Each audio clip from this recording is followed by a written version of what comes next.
ایک میرے بچے گل ذہن سارے باہر، اگر بندہ سارے فرشتیاں مننے اور ایک فرشتے دا انکار کر دے، من کان عدو لجبریل دی تفسیر چے جملے لکھے، سارے فرشتیاں مننے اور ایک فرشتے دا انکار کرے، او دا سارے فرشتیاں مننا نفع نہیں دے گا۔ بات دی سمجھ آ گئی؟ یعنی فرشتیاں دی تعداد دا علم سان نہیں اللہ نے، لا تعداد فرشتے، لیکن اگر کوئی صرف ایک فرشتے دا انکار کر دے، جیسا کہ ابن سوریہ یہودی نے جبریل علیہ السلام دا انکار کیتا، تو خالق کائنات نے فرمایا من کان عدو لجبریل، کون ہے جڑا جبریل دا دشمن ہے؟ ایک فرشتے دا انکار باقی لا تعداد فرشتیاں دے اعتقاد نو خراب کر دیندا ہے اور نفع بخش نہیں، بندہ ایمان دی حدود چوں باہر ہو جاتا ہے۔ لہذا سارے فرشتیاں دا اعتماد ہے، سارے فرشتیاں تے ایمان ہے۔ بات سمجھے چاہ گئے؟ ایک بھی فرشتے دا انکار کرنا، بولو ایک فرشتے دا بھی انکار کرنا نہیں، انکار کرنا نہیں، سب تے ایمان۔ اگلا جملہ یہ دنال متصل،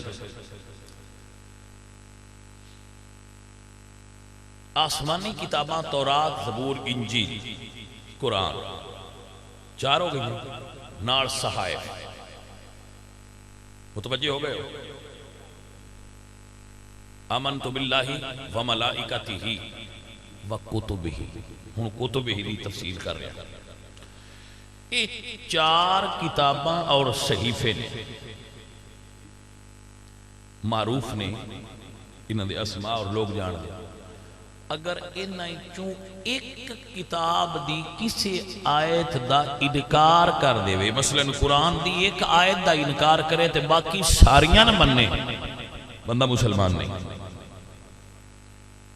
اللہ دی منزل من اللہ تمام آیات تے ایمان رکھے، ایک آیت دا بھی انکار کرے تے دوجے سارے قرآن نو مننے تے فائدہ۔ اللہ دے نبی نے 1.25 لاکھ، اے مشہور تعداد ہے، معین نہیں، 1,03,999 نبیان مننے تے ایک نبی نہ مننے، تجھے سارے نبیاں دے منن دا کوئی فائدہ اس بندے نہیں ہونا جنہ چر اس ایک نبی تے بھی ایمان نہ لیا گیا۔ بیٹا یہ مسئلے نے سمجھ لینا دا، ساریاں کتاباں تے ایمان، ساریاں رسولاں تے ایمان، ساریاں فرشتیاں تے ایمان، اور بندہ سارے ولیاں مندہ ہوئے، جتنے دنیا تے ولی ساریاں تے مننے، ایک ولی دا منکر ہو جائے۔ اللہ فرماتے ہیں من عاد لی ولیا فقد اذنتہ بالحرب، سارے ولیاں منن دا نفع نہیں ہونا جنی دیر تائیں اس ایک ولی دا بھی اقرار نہ کرے۔ مسئلہ ان توڑ چڑھ گیا جے ذرا دھیان نال سماعت کر لو۔ سارے رسولہ ایک دا انکار کرے تے باقی رسولہ منن دا نفع نہیں، ایک آیت دا انکار کرے دوجیاں کتاباں منن دا نفع نہیں، ایک فرشتے دا انکار کرے دوجیاں ساریاں فرشتیاں منن دا نفع نہیں، ایک ولی دا انکار کرے دوجے سارے غوثاں تے قطباں منن دا نفع نہیں، ایک صحابی دا بھی انکار کرے تے باقی سارے صحاباں منن دا کوئی نفع نہیں۔